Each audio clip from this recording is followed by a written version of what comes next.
자, 하나님은 이사야 선지자를 통해서 보라 내가 새 일을 행하리니라고 말씀을 하셨습니다. 그래서 우리는 이 말씀을 지금 계속해서 함께 나누고 있습니다. 그러면 하나님이 행하신 새 일, 또 하나님이 앞으로 행하실 새 일은 무엇을 말할까요? 하나님이 행하신 새 일은 19절 하반절에서 이렇게 말하고 있습니다. 내가 반드시 광야의 길을 사막의 강을 내리니라고 말씀하고 있습니다. 그러면 왜 하나님은 하나님이 행하신 또 행하실 새 일을 광야의 길을 내시고 사막의 강을 내는 것으로 말씀하고 있을까요? 우리가 지난번에 살펴본 것처럼 하나님이 행하실 새 일은 상상을 초월한 방식으로 하나님이 그 일을 이루시기 때문입니다. 우리 인간의 이성과 상식을 뛰어넘는 방식으로 하나님이 그 일을 이루시기 때문에 광야의 길을 내시고 사막의 강을 낸다라고 말씀을 하신 것입니다. 자, 그러면 이제 좀 더 구체적으로 하나님께서 이미 행하셨던 그 새 일, 또 앞으로 하나님이 행하실 그 새 일은 뭘까요? 우리가 시간의 관점에서 보게 되면 과거와 현재와 미래의 관점에서 하나님이 행하신 또 하나님이 행하실 새 일을 살펴볼 수 있습니다. 과거의 관점이라고 하는 것은 역사적인 관점을 말하는 것이고, 그리고 현재는 내 인생의 관점에서 하나님이 행하실 새 일을 말하는 것이고, 미래는 구속사적인 관점에서 하나님이 행하실 새 일을 말하고 있는 것입니다. 자, 그러면 첫째로 역사적인 관점에서 하나님이 행하신 새 일에 대해서 살펴보도록 하겠습니다. 역사적인 관점에서 하나님이 행하신 새 일은 바벨론에서 70년 동안 포로 생활을 하고 있던 유다 백성들이 그 포로 생활을 청산하고 예루살렘으로 귀환하는 것을 말하죠. 그래서 우리는 지금까지 역사적으로 하나님께서 유다 백성들에게 어떻게 이 일을 이루셨는지에 대해서 살펴보았습니다. 하나님께서 역사적으로 어떻게 유다 백성들에게 이 놀라운 새 일을 행하셨습니까? 복습하는 의미에서 잠깐 언급하겠습니다. 먼저 하나님은 약속의 말씀을 주심으로 이 일을 행하시죠. 여러분, 성경을 보게 되면 하나님은 한 번도 말씀하시지 않으시고 일을 행하신 적이 없습니다. 그래서 바벨론에 포로된 유다 백성들을 예루살렘으로 귀환하는 일을 하실 때도 에레미야 선지자를 통해서 70년 포로 생활이 끝이 나면 예루살렘으로 돌아가게 될 것이라고 미리 말씀을 하셨습니다.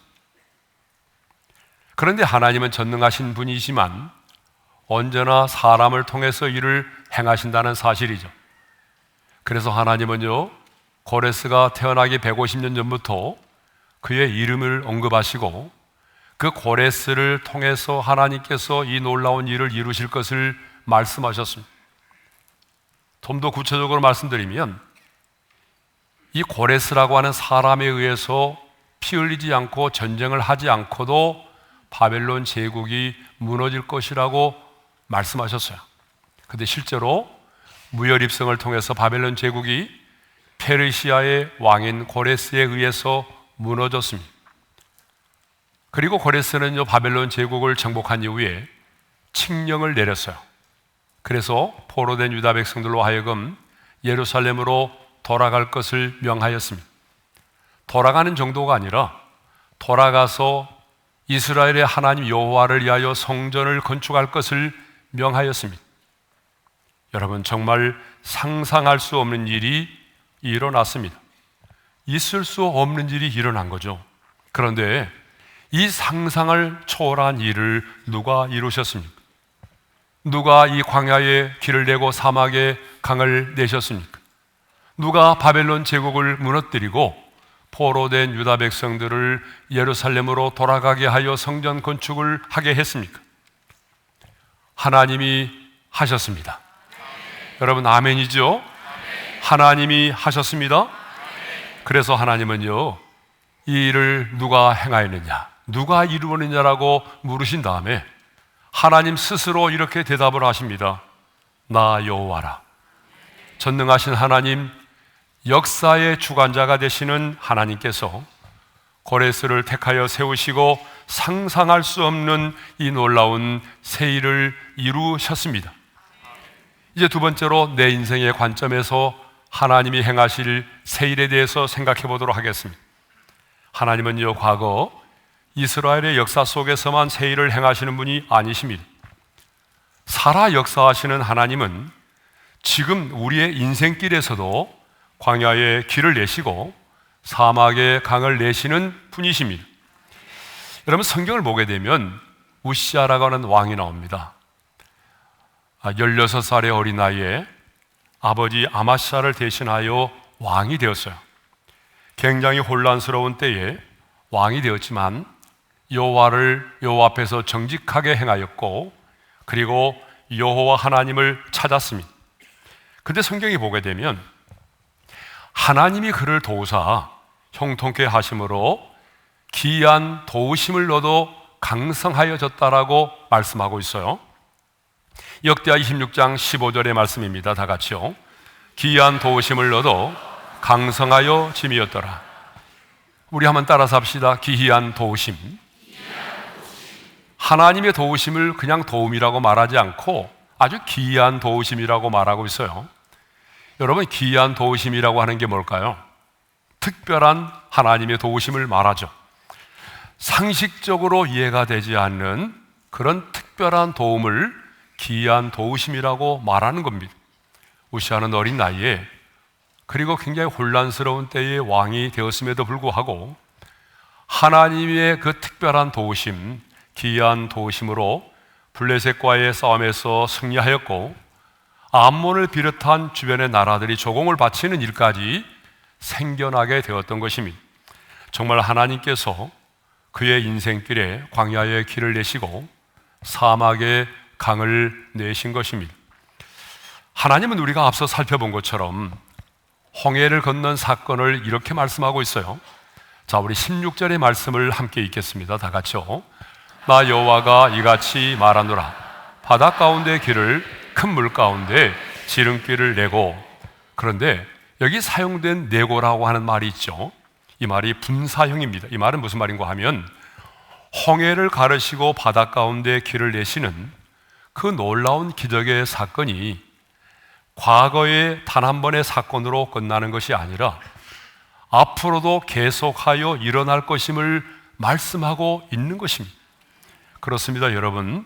홍해를 가르사 바다 가운데 길을 내신 하나님은, 아니 광야에 길을 내시고 사막에 강을 내신 하나님은 지금도 저와 여러분의 삶의 현장 속에서 이 놀라운 새 일을 행하기를 원하십니다. 우리의 광야의 인생길에도 길을 내시고 우리의 인생의 사막에도 강을 내시기를 원하십니다. 그러므로 광야의 인생길을 걷는 우리도 매일 광야의 길을 내시고 사막의 강을 만드시는 하나님의 새 일을 볼 수 있기를 바랍니다. 그러므로 여러분 앞에 있는 문제 앞에서 너무 겁을 먹거나 좌절하지 않기를 바랍니다. 여러분의 길을 가로막고 있는 홍해바다 앞에서 불평하지 않기를 바랍니다. 지금 걷고 있는 광야의 인생길이 너무 힘들다고 포기하지 마십시오. 왜냐하면 우리가 만난 문제 속에 답이 있기 때문입니다. 이스라엘 백성들을 보십시오. 그들을 가로막고 있는 홍해바다 속에 답이 있었습니다. 그들이 만난 광야의 길이 있었습니다. 우리는 문제를 해결해 달라고 기도합니다.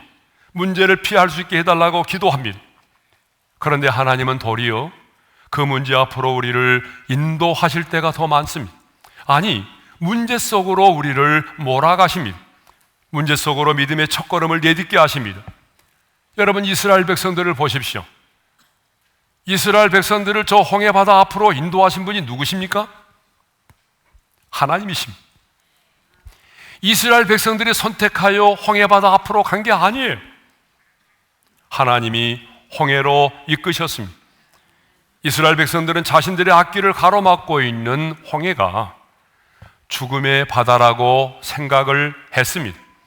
이 홍해만 없으면 우리가 여기서 죽지 않을 수 있는데 저 홍해 때문에 죽게 되었다라고 생각을 했던 것이죠. 그런데 죽음의 바다라고 생각했던 그 홍해 바다 안에 길이 있었습니다. 누가 그 죽음의 바다라고 생각했던 그 홍해 바다 속에 하나님이 예비해 놓으신 그 길이 있다는 것을 누가 생각이나 했겠습니까? 이처럼 여러분, 문제 속에 하나님의 길이 숨어 있습니다. 진퇴양난의 상황, 사면초가의 상황이 도리어 하나님의 능력을 경험할 수 있는 조로의 기회가 된다는 것이죠. 여러분, 문제 속에 답이 있어요. 우리가 수능 시험을 치른다든지 시험을 치를 때 보게 되면 그 문제에 답이 있는 거예요. 그 문제를 읽어놓고 다른 곳에서 답을 찾으면 오답이 되는 거예요. 여러분, 힘들어도 그 문제 속에 답이 있습니다. 그러므로 그 문제를 문제로만 보지 않기를 바랍니다. 믿음이란 이해되지 않아도 하나님을 신뢰하며 그 말씀에 순종하며 그 문제의 한가운데로 나아가는 것입니다. 여러분, 다윗도 마찬가지잖아요. 골리앗을 만났기 때문에 나를 위해 싸우시는 하나님을 만날 수 있었고 위대한 용장이 될 수가 있었습니다. 그리고 백성들로부터 다윗은 만만이라고 하는 칭송을 받는 지도자가 되었고 마침내 이스라엘의 왕이 되었던 것입니다. 다윗의 인생 가운데 만일 골리앗과의 만남이 없었다고 한다면 어떻게 되었을까요? 여러분, 한번 생각해 보세요. 골리앗의 인생 가운데, 다윗의 인생 가운데 골리앗을 만나지 못했다고 한다면 어떻게 되었을까요? 어쩌면 베들레헴 들판에서 평생 목동으로 지낼 수밖에 없었을 것입니다. 그러니까 골리앗과의 만남이 뭐예요? 인생의 터닝 포인트가 된 것입니다. 바울도 보십시오. 유라굴라라는 광풍을 만났기 때문에 풍랑을 잔잔케 하실 수 있는 하나님을 만날 수 있었습니다. 그리고 그 배를 타고 있던 275명의 사람들에게 구원의 소망을 줄 수 있는 사람이 되었습니다. 유라굴라라는 광풍을 만났기 때문에 제수의 신분으로 로마에 압송되던 그 사람이 그 배 안에서 가장 영향력 있는 사람이 되었던 것입니다. 만일 바울에게 유라굴라라고 하는 광풍이 없었다고 한다면 풍랑으로 인한 고생은 없었겠죠. 풍랑으로 인한 고생은 없었겠지만 그는 배 안에서 계속하여 제수의 신분으로만 남아 있었을 것입니다. 요셉도 마찬가지입니다. 억울하게 누명을 쓰고 감옥에 갇혔기 때문에 여러분, 꿈의 해몽을 통하여 애굽의 총리가 될 수 있었던 것이죠. 다니엘도 마찬가지입니다. 사자굴 속에 던짐을 받았기 때문에 바벨론의 왕과 백성들에게 하나님이 살아계신 하나님이심을 드러낼 수가 있었던 것입니다. 자, 여러분, 이것을 보게 되면 믿음은 말에 있지 않습니다. 믿음은 현장에 있습니다. 그러므로 지금 여러분이 만난 그 현장이 중요합니다. 지금 여러분이 경험하고 있는 그 고난의 현장이 중요합니다. 하나님의 음성을 듣고 믿음으로 도전하는 사람에게는 골리앗과의 만남이, 내가 만난 인생의 풍랑이 기적의 현장이 될 수 있습니다. 절망의 현장이 소망의 현장으로 바뀔 수가 있습니다. 그러므로 여러분이 당면한 문제의 현장을 피하려고 하지 마십시오. 물론 우리는 유혹은 피하여야 합니다. 유혹은 피해야 되죠. 그러나 하나님이 내게 허락해 주신 고난의 현장은 피하려고 하지 마십시오. 그 이유가 있습니다. 내 앞에는 골리앗이, 내 인생을 송두리째 흔들고 있는 이 풍랑이 여러분의 인생의 터닝 포인트가 될 수 있기 때문입니다. 아니, 여러분이 만난 지금 고난의 현장이 역전의 하나님을 경험할 수 있는 절호의 기회가 될 수 있기 때문입니다. 문제 속에 답이 있습니다. 한번 따라서 합시다. 문제 속에 답이 있다. 네. 자, 마지막 세 번째로 구속사적인 관점에서 하나님이 행하시는 새 일을 살펴보도록 하겠습니다. 하나님이 행하시는 새 일을 이제 과거의 사건만이 아니라 내 인생의 관점에서만이 아니라 미래의 구속사적인 관점에서 하나님이 행하실 새 일을 생각해 보도록 하겠습니다. 보라, 내가 새 일을 행하리니 할 때에 이 새 일은 과거 이스라엘 백성들의 회복만을 말하지 않습니다. 아니, 우리의 삶의 현장에서 일어나는 기이한 일들만을 말하지 않습니다. 구속사적인 관점에서 보게 되면 하나님이 말씀하신 새 일은 모든 피조 세계의 회복을 의미합니다. 마지막 날에 우리 주님께서 행하실 그 놀라운 새 일은 한 나라에만 국한된 사건이 아닙니다. 모든 피조 세계, 하나님이 지으신 모든 피조 세계의 회복을 말합니다. 성경을 이것을 뭐라고 말하냐면 새 하늘과 새 땅이 임하는 것으로 말씀하고 있어요. 그래서 이사야 선지자는요, 성령의 감동하심을 입어서 하나님이 창조하실 새 하늘과 새 땅에 대해서 이렇게 예언하고 있습니다. 이사야 65장 17절의 말씀을 읽겠어요. 다 같이요. 보라, 내가 새 하늘과 새 땅을 창조하나니 이전 것은 기억되거나 마음에 생각나지 아니할 것이라. 여러분, 우리가 지금까지 생각했던 이사야 43장에 나오는 말씀과 거의 유사하잖아요. 이사야 43장에서는 이전 일을 기억하지 말라고 말한 다음에 보라, 내가 새 일을 행하리니라고 말씀했고, 65장에서는 보라, 내가 새 하늘과 새 땅을 창조하나니라고 말씀했어요. 이것을 보게 되면 하나님이 마지막 날에 행하실 새 일은 바로 새 하늘과 새 땅을 창조하는 것입니다. 요한계시록에도 보게 되면 새 하늘과 새 창조에 대해서 말씀하고 있어요. 자, 요한계시록 21장 1절의 말씀을 읽겠습니다. 다 같이요. 또 내가 새 하늘과 새 땅을 보니 처음 하늘과 처음 땅이 없어졌고 바다도 다시 있지 않더라. 새 하늘과 새 땅은요, 인간의 죄로 말미암는 모든 불공평과 죄성과 모순이 사라진 곳입니다. 그러므로 우리가 지금 살고 있는 이 세상, 우리가 이전에 살았던 세상과는 전혀 다른 곳입니다. 그러므로 마지막 날에 하나님이 이루실 새 일은 과거의 출애굽의 사건이라 포로 기한과는 비교될 수 없을 정도로 크고 위대한 사건입니다. 모든 피조 세계에 영향을 미치는 우주적인 사건입니다. 그래서 이사야 선지자는 새 하늘과 새 땅에서의 삶을 이렇게 예언했어요. 우리 한번 읽겠습니다. 시작. 그때에 이리가 어린 양과 함께 살며 표범이 어린 염소와 함께 누우며 사자가 소처럼 풀을 먹을 것이며 젖먹는 아이가 독사의 구멍에 장난하며 젖된 어린아이가 독사의 굴에 손을 넣을 것이라. 여러분, 이건 뭘 말하죠?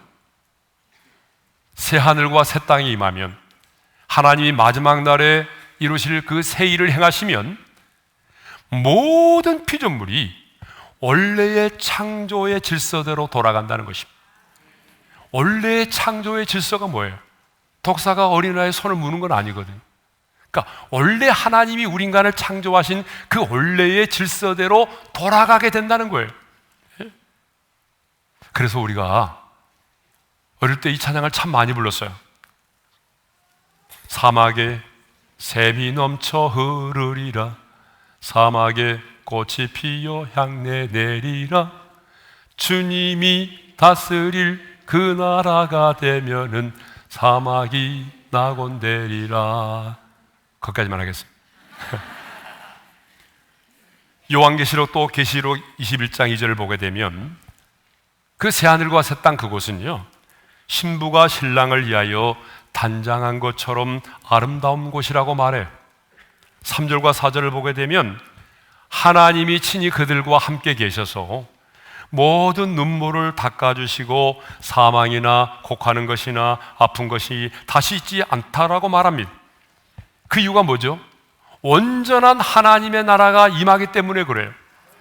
지금 우리는 이 땅에서 부분적으로 하나님의 나라를 맛보고 경험하는 정도지만 마지막 날에 우리 주님이 재림하실 그날에 완성될 그 하나님의 나라, 하나님이 행하실 그 새 일, 그래서 새 하늘과 새 땅이 임하게 되면 그것은 주님의 온전한 통치가 이루어진다는 것이죠.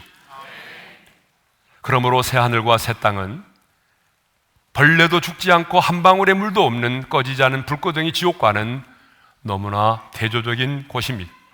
그러면 하나님이 행하실 새 일, 그 모든 피조세계의 회복이 언제 이루어집니까?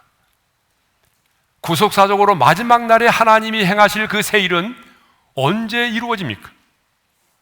언제 모든 피조세계의 회복이 이루어집니까? 인류 역사의 마지막 날입니다.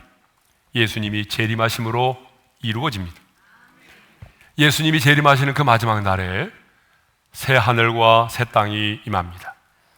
그리고 하나님이 지으신 새 하늘과 새 땅에는 하나님의 영광으로 충만하게 될 것입니다. 그리고 하나님 나라의 백성들은 그 새 하늘과 새 땅 가운데 거하며 살게 될 것입니다.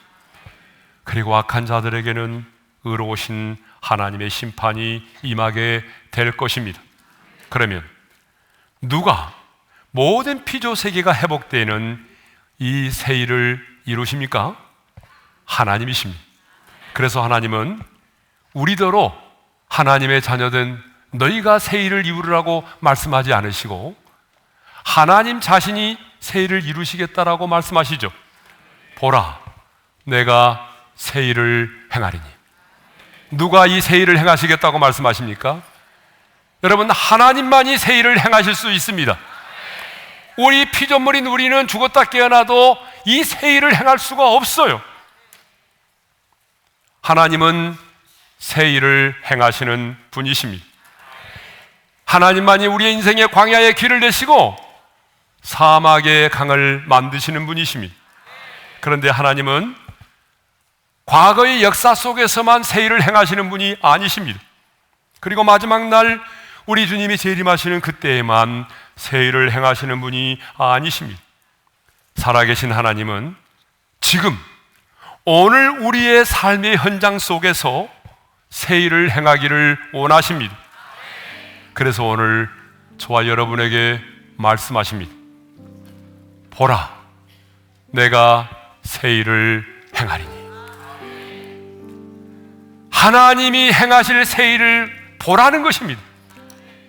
새 일은 내가 행할 테니까 너희는 보라는 것입니다. 그러므로 여러분 당면한 문제 앞에서, 여러분의 인생길을 가로막고 있는 홍해 앞에서, 그리고 출렁이는 여러분의 인생의 풍랑 앞에서, 그리고 내 인생의 골리앗 앞에서 두려워하거나 불평하거나 그리고 원망하거나 포기하지 마십시오. 내가 만난 인생의 문제가 이해가 되지 않아도 하나님을 신뢰함으로 말씀 앞에 순종하며 나아가십시오. 여러분, 문제 속에 답이 있습니다. 문제를 문제로만 보지 말고 내가 만난 문제 속에 하나님이 숨겨놓은 길이 있다는 사실을 깨닫고, 내가 만난 문제 속에 하나님이 주시는 해답이 있다는 사실을 깨닫고, 이해가 되지 않아도 그분을 신뢰함으로 순종하여 믿음의 발걸음을 내디디시기를 바랍니다. 그럴 때 우리는 하나님이 행하시는 일을 보게 될 것입니다.